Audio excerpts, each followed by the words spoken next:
आता पाहूया बातम्या विस्ताराने।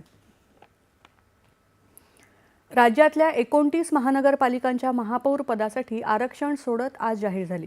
मुंबईसह नवी मुंबई, पुणे, मालेगाव, नांदेड, नागपूर, मीरा भाईंदर, धुळे, नाशिकमध्येही खुल्या वर्गातील महिला बसणार महापौर पदावर महिला बसणार आहे।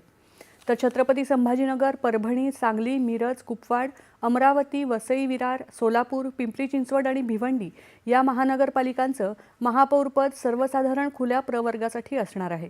अनुसूचित जमातीसाठी कल्याण डोंबिवलीचं महापौरपद राखीव ठेवण्यात आलंय, तर अनुसूचित जातीच्या 3 महापौर पदांपैकी लातूर आणि जालन्यामध्ये अनुसूचित जातीच्या महिला महापौर असतील, तर ठाण्याचं महापौरपद अनुसूचित जातीसाठी खुलं असणार आहे।